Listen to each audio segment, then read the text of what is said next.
Nicolau II foi o último czar a reinar sobre a Rússia. O Palácio Alexander foi o local de seu nascimento, onde sua mãe o trouxe ao mundo em seu luxuoso quarto azul em 6 de maio de 1868. De forma sinistra, isso coincidiu com o dia ortodoxo de São Jó, o Sofredor, o que parecia prever as inúmeras provações que assombrariam a trágica vida de imperador. Pequeno Nick, como era chamado, era filho de uma mulher de impressionante beleza, Maria Feodorovna Romanova, outrora conhecida como Dagmar, princesa da Dinamarca, uma pequena mulher de belos olhos claros e cabelos escuros, e seu pai, Alexander Alexandrovich Romanov, um homem gigantesco e bastante intimidador. Alexander III era um homem impressionante, que dominava os outros por seu tamanho e poderosa personalidade. Ao longo do século XIX, os homens Romanov tinham a reputação de serem grandes e imponentes. Infelizmente, Nicolau puxou sua mãe. Ele tinha cerca de 1,68 metros de altura, enquanto seus tios Romanov superavam-no facilmente. Ele tentou compensar sua estatura fazendo exercícios com pesos e equipamentos atléticos. No entanto, não importava o que fizesse para ganhar tamanho, ele ainda tinha uma constituição magra e esguia. Suas pernas eram curtas, mas isso era menos evidente quando estava a cavalo, pois Nicolau parecia mais majestoso quando montado. A maioria das pessoas que conheceu o czar comentou sobre seus deslumbrantes olhos azuis dinamarqueses, que alguns achavam serem a janela para sua alma. Ele sempre usava seu cabelo castanho dividido à esquerda e cultivou uma espessa barba com reflexos dourados quando jovem. Ela permaneceu com ele ao longo de sua vida e se tornou sua característica marcante, junto com o hábito nervoso que tinha de passar a mão nas costeletas para cima. Nicolas teve uma excelente educação e possivelmente foi o monarca europeu mais bem educado de sua época. Seus pais perceberam com astúcia os desafios que ele enfrentaria como um czar do século XX, diferentes dos do passado, e tentaram prepará-lo para suas futuras responsabilidades. A ameaça muito real do terrorismo pairava constantemente sobre a família imperial. Uma vez, uma bomba explodiu no vagão de trem deles, e apenas os ombros poderosos de Alexander, grande como um urso, impediram que o teto esmagasse toda a família. Um poderoso cordão de polícia secreta e guardas militares os protegia, mas isso significava que Nicolas cresceu isolado de sua família. Isso atrasou em seu amadurecimento, tendo efeitos futuros em sua própria família e como seus 5 filhos seriam criados. Ele nunca desenvolveu um senso de confiança e autossuficiência. A falta de amigos de fora do círculo da realeza europeia privou o jovem da oportunidade de entender como seus futuros súditos viviam. Nisso, ele não era diferente da maioria de seus pares reais. Mas Nicolau também foi intencionalmente afastado do pensamento liberal por seus pais. Como ele teve praticamente nenhum contato com a crescente comunidade intelectual e artística da Rússia, desenvolveu ideias estreitas sobre honra, serviço e tradição que prejudicariam sua capacidade de governar a Rússia no futuro, turvando sua capacidade de julgar e ponderar devidamente sobre o comportamento humano e seus reflexos na sociedade.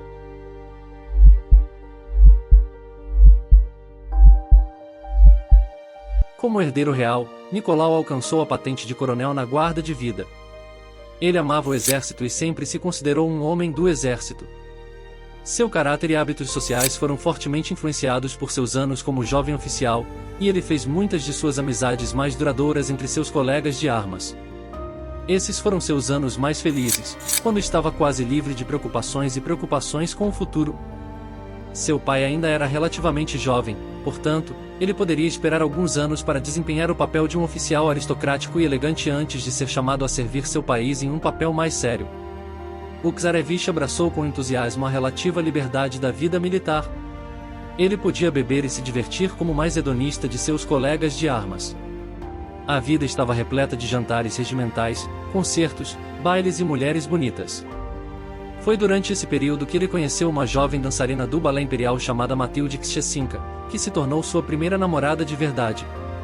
Não era um relacionamento sério. Ambos sabiam que não poderia ir a lugar algum, e além disso, Nicolas já havia entregado seu coração a uma jovem princesa alemã de olhos tristes e recatados chamada Alice de Hesse. Muitos achavam que não era uma boa combinação.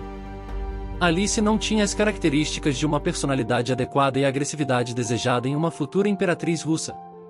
Nicolas não podia ser persuadido a considerar outra noiva que não fosse Alice, e o casal foi formalmente noivado em 1893.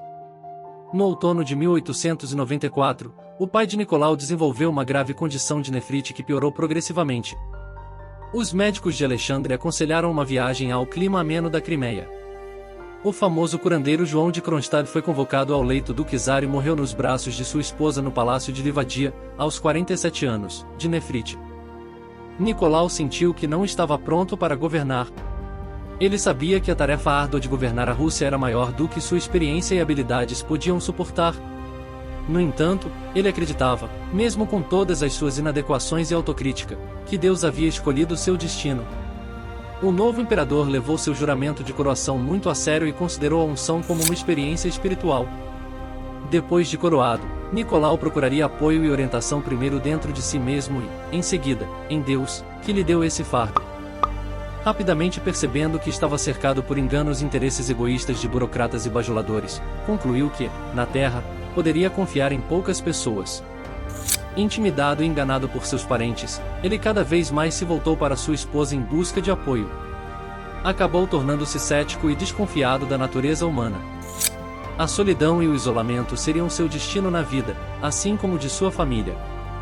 Acima de tudo, Nicolau amava a Rússia primeiro e depois sua família. Ele achava que o destino dos dois era inseparável. Ninguém conhecia melhor as deficiências da dinastia Romanov do que ele, mas ele sentia que a monarquia era a única força que impedia a Rússia de se desintegrar. Nick era inteligente o suficiente para perceber que a probabilidade de seu assassinato era muito alta e não uma paranoia.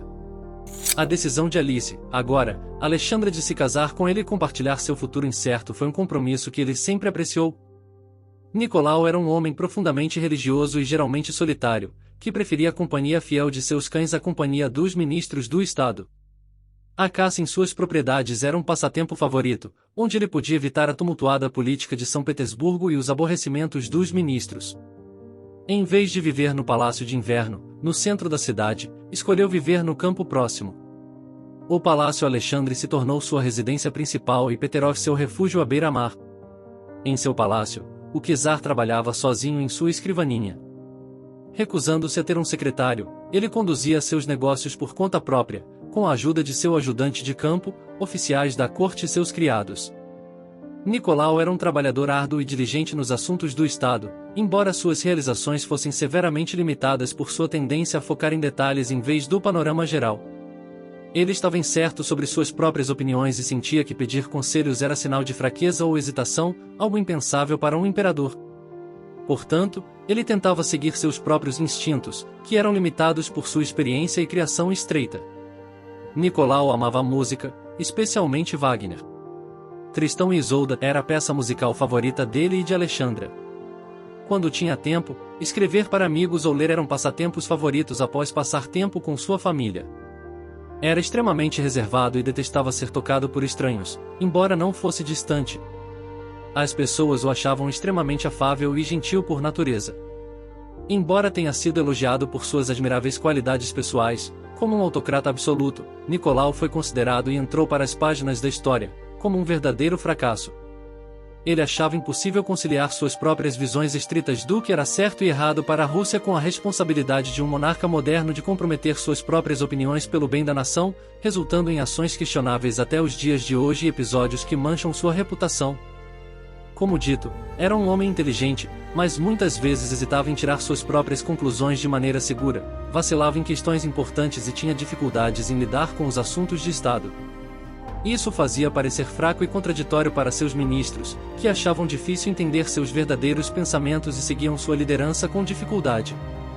Embora outros argumentem fortemente que as decisões políticas do czar eram dominadas pela czarina, ele realmente formava sua própria opinião, e o fato de concordarem em muitos pontos apenas indicava a proximidade de seus instintos políticos em relação à Rússia. No final, nas semanas que antecederam a Revolução, Nicolau estava completamente arrasado por suas responsabilidades e problemas familiares. Sentia-se esgotado, traído e também frustrado ao observar o florescimento quase incontrolável das suas inócuas decisões que refletiam as fragilidades e debilidades de seu caráter e capacidade de gestão. Quando, devido à rapidez para alguns e demora para outros, de sua abdicação, foi a sentença final de um homem que seria considerado incerto e perturbado diante inimigos e aliados. Para alguns, Nicolau era um bondoso e gentil indivíduo que nasceu com a má sorte de ser imperador. Para outros, um impiedoso e ignorante homem que, incapaz de observar como seu país definhava, passava o dia inserindo anotações estúpidas em seu diário sobre seu dia como um autocrata cuja debilidade levou o país à ruína e entregando-o aos revolucionários comunistas.